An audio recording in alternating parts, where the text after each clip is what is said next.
یعنی یہ ڈیویڈنڈ کا تھوڑا سا آپ یعنی سال کے سال جو آمدنی کمپنی دیتی ہے اپنے منافع کو تقسیم کرتی ہے اپنے شیئر ہولڈرز کو، اس کو ڈیویڈنڈ کہتے ہیں. ٹھیک ہے.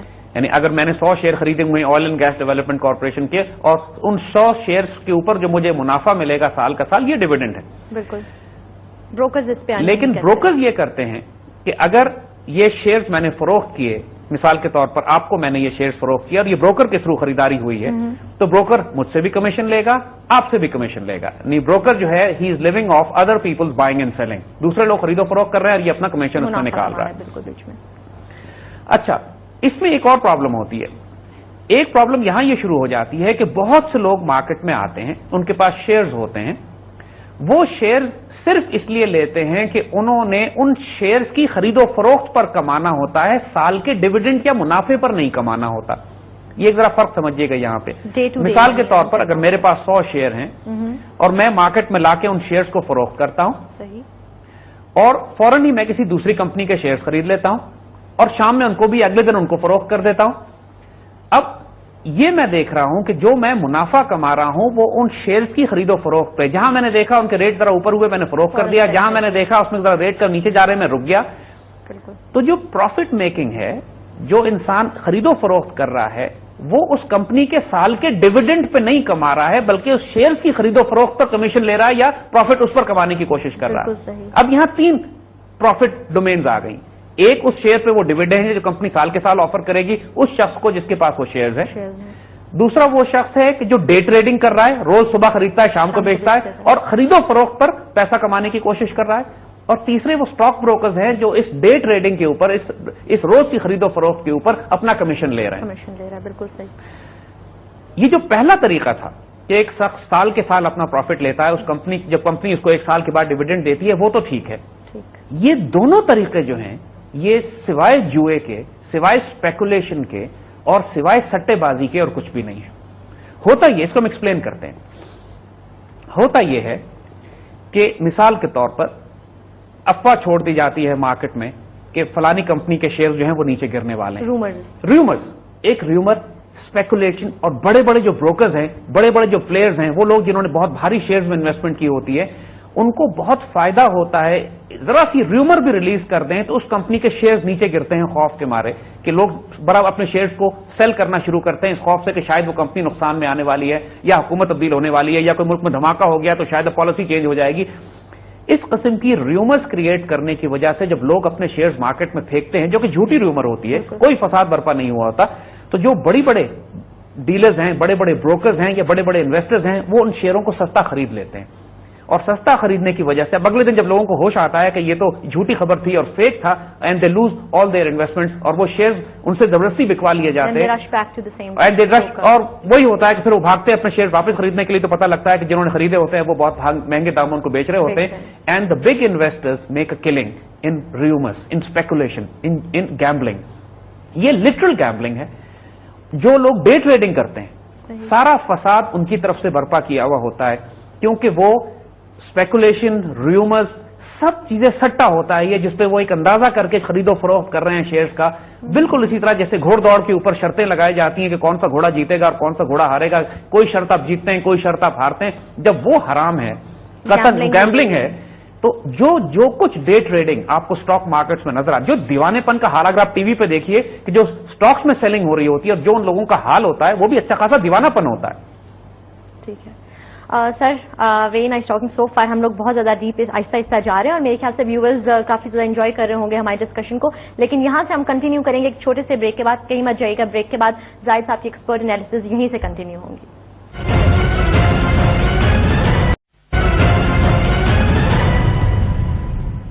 ویلکم بیک ویورز، آپ دیکھ رہے ہیں پروگرام براس ٹیکس. بریک پہ جانے سے پہلے ہم بات کر رہے تھے اسٹاک مارکیٹ کے حوالے سے. جی زید صاحب پلیز کنٹینیو. دیکھیے، اسٹاک مارکیٹ میں اگر ٹریڈنگ کو آپ دیکھیے ٹیلی ویژن پہ جو اکثر ہمیں نظر آتی ہے، لٹرلی لگتا ہے کہ لوگ دیوانے ہوئے ہیں، وہاں چیخیں مار رہے ہیں. بالکل صحیح. اور ایک چیخ چلا اور ایک طوفان، ایک مچھلی بازار مچا ہوا ہے. یقین نہیں آتا یہ ہو کیا رہا ہے یہاں پہ. بالکل صحیح. دیکھیے، اب کانسیپٹس آپ کو کلیئر ہونا شروع ہو جائیں گے. کچھ ٹرمز آپ سنتے ہیں کہ اسٹاک مارکیٹ آج بیرش ہے، آج بلش ہے، آج مندی کا رجحان ہے، آج تیزی ہے اس کے اندر. یہ سب ہے کیا چیز؟ یہ تمام کی تمام اصطلاحیں، اور جو آج کہا جاتا ہے کہ 10,000 کا نفسیاتی انڈیکس عبور کر گیا اور 13,000 کا انڈیکس عبور کر گیا، یہ ساری کی سارے فالس اور جھوٹے انڈیکیٹر ہیں ایک اکانومی کی ہیلتھ کے. پاکستان کی اکانومی کی ہم صرف مثال دے کے آپ کو بتاتے ہیں. اسٹاک مارکیٹس میں آپ نے پلیئرز ریکگنائز کر لیے ہیں. ایک تو وہ جینوئن شیئر ہولڈرز ہیں کہ جنہوں نے کمپنی سے شیئر خریدے ہیں اور شیئر رکھ کے وہ گھر پہ بیٹھے ہوئے ہیں اور وہ سال کے سال ڈیویڈنڈ لے رہے ہیں. ایک وہ اسٹاک بروکرز ہیں کہ جن کا کام کمیشن پہ کمانا ہے. اب ظاہر ہے جتنی زیادہ ٹریڈنگ اور سیلنگ ہوگی اتنا زیادہ کمیشن ملے گا ان کو. اور دوسرے وہ جواری ہیں، اسپیکولیٹرز ہیں، وہ سٹے باز ہیں کہ جو ایزیوم کر کے ایک شرط لگا کے، ایک جوا لگا کے، اسپیکولیٹ کر کے کوشش کرتے ہیں کہ زیادہ سے زیادہ پیسے شیئرز کی خرید و فروخت پہ کمائیں، سال کے ڈیویڈنڈ پہ نہ کمائیں. تو جتنا آپ کو دن میں اتنے شیئرز کا خرید و فروخت ہوئی کی بات کی جاتی ہے، بالکل بنیادی طور پر 99% اس کے اندر سٹے باز ہوتے ہیں. ان کے اندر وہ ڈے ٹریڈرز ہوتے ہیں یا وہ اسپیکولیٹرز ہوتے ہیں یا وہ جواری ہوتے ہیں کہ جو شیئرز کی خرید و فروخت پر کما رہے ہوتے ہیں، ڈیویڈنڈز پر نہیں کما رہے ہوتے. لہذا جب یہ کیفیت ہوتی ہے اسٹاک مارکیٹ کی تو آرٹیفیشلی اسٹاک مارکیٹ کو انفلیٹ کرنا، آرٹیفیشلی یہ تاثر دینا کہ مارکیٹ میں بہت تیزی آئی ہوئی ہے، تیزی کا مطلب زیادہ شیئر خرید و فروخت ہو رہے ہیں، بروکرز زیادہ کما رہے ہیں. اور جب کسی کمپنی کے سٹاکس کو یہ گرانا چاہتے ہیں تاکہ بعد میں اس کو خرید کر زیادہ نفع اس کے اوپر کمائیں، تو ریومرز، افواہیں، چھوٹی چھوٹی خبروں کے اوپر ایسا تاثر کریٹ کر دیتے ہیں. اس کی مثال ہم آپ کو دیتے ہیں. 1823 وغیرہ میں 1830-40 کے آس پاس جب نیپولینک وارز ہو رہی تھی تو راس چائلڈز کی یہ مثال ہم دے چکے ہیں اپنے پروگرام میں کہ راس چائلڈز کو پہلے خبر مل گئی تھی کہ ڈیوک آف ویلنگٹن کو شکست ہوئی، ڈیوک آف ویلنگٹن کو فتح ہوئی ہے نیپولین کے مقابلے میں اور انگلینڈ جیت گیا ہے. راس چائلڈز نے لنڈن کی اسٹاک ایکسچینج میں آ کے برٹش گورنمنٹ کے جو شیئرز اس کے پاس تھے وہ بیچنا شروع کر دیے. لوگ گھبرا گئے، لوگ یہ سمجھے کہ شاید ڈیوک آف ویلنگٹن کو شکست ہو گئی ہے، تو تمام لوگوں نے برٹش گورنمنٹ شیئرز مارکیٹ میں ڈمپ کیے. اور جب اس نے ڈمپ کر دیے تو دوسری طرف راس چائلڈ ہی کے لوگ ان شیئرز کو خرید رہے تھے کیونکہ سستے شیئرز مل رہے تھے، لوگ اپنے شیئر کو پھینک رہے تھے. تھوڑی دیر بعد جب خبر پہنچی کہ نیپولین ہار گیا ہے، ڈیوک آف ویلنگٹن جیتا ہے، وہی شیئر کروڑوں کے راتوں رات، یعنی کہا جاتا ہے کہ millions and millions of pounds کا پروفٹ اس نے ایک دن میں کمایا راس چائلڈ نے، صرف اسٹاک مارکیٹ مینوپولیٹ کر کے. یہ باتیں ہمارے لیے غیر معمولی اس لیے نہیں ہیں کہ کراچی اسٹاک مارکیٹ کو بھی بڑے بڑے مگرمچھ روز مینوپولیٹ کرتے ہیں. ہمارے ہاں روز اسٹاک مارکیٹ کو اوپر اٹھایا جاتا ہے، پھر کریش کیا جاتا ہے. اور بڑی ایک سخت بات لگے گی لیکن ہم کہنا چاہیں گے، لوگ کہتے ہیں چھوٹا انویسٹر لوز کرتا ہے. وہ چھوٹا انویسٹر نہیں ہوتا، وہ چھوٹا جواری ہوتا ہے، وہ چھوٹا ڈے ٹریڈر ہوتا ہے. یہ وہ ہوتا ہے جو 100 شیئرز میں، 500 شیئرز میں، 400 شیئرز میں روز اسپیکولیٹ کر کے جوا کھیل کی کوشش کر رہا ہوتا ہے شاید میں کچھ شیئر کی خرید و فروخت میں کما لوں. اور جو بڑے مگرمچھ ہیں کہ جو لاکھوں شیئرز میں روز کاروبار کرتے ہیں وہ مارکیٹ کو اٹھاتے ہیں اور گراتے ہیں. مین اسپیکولیٹرز. یہ کمپلیٹ جوئے کا نظام ہے، یہ کمپلیٹ حرام ہے اور ربا کے فارم نظام کی ایک شکل ہے. اور کوئی انڈیکیٹر نہیں ہے یہ نیشنل ہیلتھ کا.